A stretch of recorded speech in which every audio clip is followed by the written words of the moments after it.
Good morning, all of you. I am Bhumika Agrawal. I am here to present presentation on prediction of dynamic cloud resource provisioning for workflows.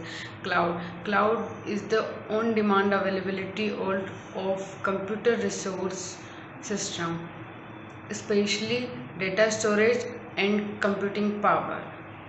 This this is a project in which we have to predict the resource used by any virtual machine provisioning for workflows.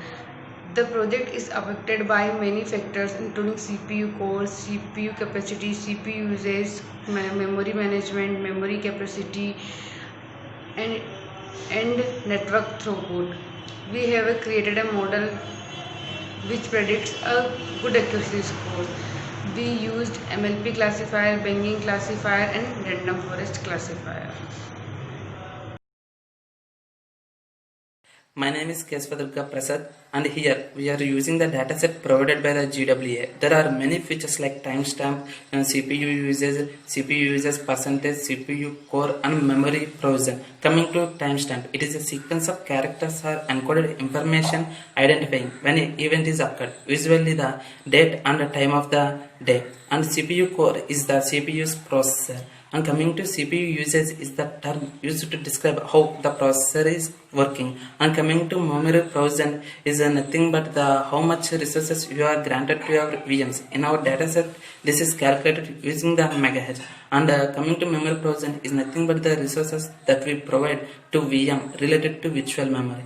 In our dataset, we have used kilobyte as the unit to measure the memory uses.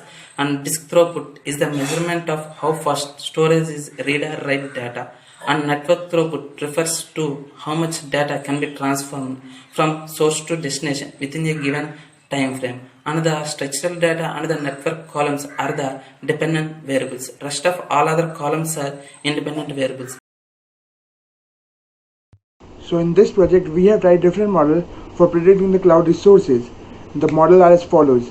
Bagging classifier. A bagging classifier is an ensemble estimator which works on random subset of the original dataset and then aggregate their individual values. Second is AdaBoost. AdaBoost is a short form for adaptive boosting, which focuses on classification problem and aims to convert a set of weak classifier into a strong one. Third, gradient boosting. Gradient boosting is a machine learning technique for regression and classification problem which produces a prediction model in the form of ensemble of weak prediction models, typically like decision trees.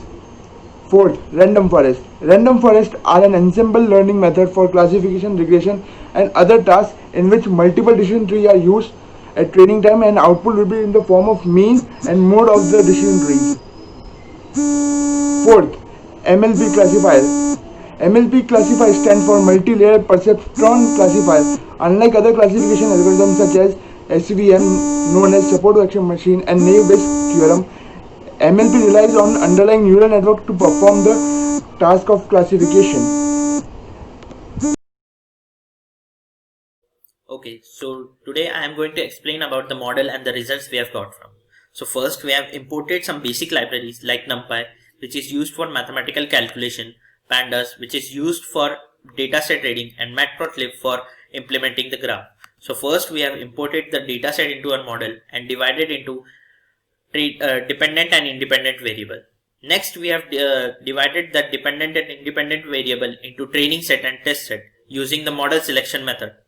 After that we have pre-processed the data as the data was not segregated. So we have used the standard killer method to pre-process our data. Next we have used our first method. We have used the bagging classifier from the sklearn. So first we have trained our model, then we have predicted the score from the X test and compared the Y test and the Y prediction. Next we have plotted the confusion matrix, the accuracy score, and the plot of confusion matrix for Y test and Y prediction. We have done the same thing for all the methods we have used in this model. Lastly, we have implemented a graph which shows that random forest is giving the highest accuracy score for our model. So as you can see in this graph, it is clearly showing that random forest is giving a highest accuracy score for from all the other methods. So we suggest that random forest is the best suited method for our model. Thank you.